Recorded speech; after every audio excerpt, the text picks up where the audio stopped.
Mpox virus വകഭേദം കണ്ടെത്താൻ genome sequencing നടത്തുമെന്ന് മന്ത്രി വീണ ജോർജ്. മാസ്ക് ധരിക്കുന്ന കാര്യത്തിൽ കൂടുതൽ ജാഗ്രത കാണിക്കണമെന്നും മന്ത്രി. SS മീഡിയ മലബാറിന്റെയും മലപ്പുറത്തിന്റെയും വാർത്തകളും വിശേഷങ്ങളും അറിയാൻ ഈ ചാനൽ ഇപ്പോൾ തന്നെ സബ്സ്ക്രൈബ് ചെയ്യുക.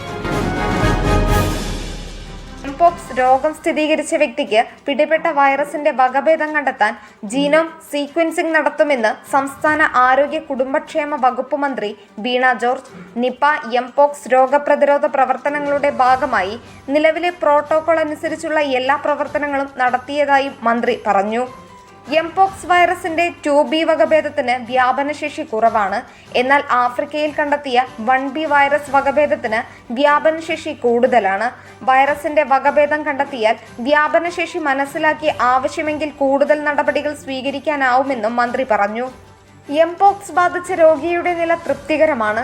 എംപോക്സ് രോഗിയുടെ സമ്പർക്ക പട്ടികയിൽ 23 പേരാണുള്ളത്. രോഗി സഞ്ചരിച്ച വിമാനത്തിൽ ഒപ്പമുണ്ടായിരുന്നവരെ തിരിച്ചറിഞ്ഞിട്ടുണ്ട്. 43 പേരാണ് ആ പട്ടികയിലുള്ളത്. എംപോക്സ് രോഗിയുമായി ബന്ധപ്പെട്ട എല്ലാവരെയും കണ്ടെത്താൻ സാധിച്ചിട്ടുണ്ട്. നിപ്പയുടെയും എംപോക്സിന്റെയും കാര്യത്തിൽ ആശങ്ക വേണ്ട. മാസ്ക് ധരിക്കുന്ന കാര്യത്തിൽ കൂടുതൽ ജാഗ്രത കാണിക്കണമെന്നും മന്ത്രി അഭ്യർത്ഥിച്ചു. Nandana Babu, SS news, Malappuram.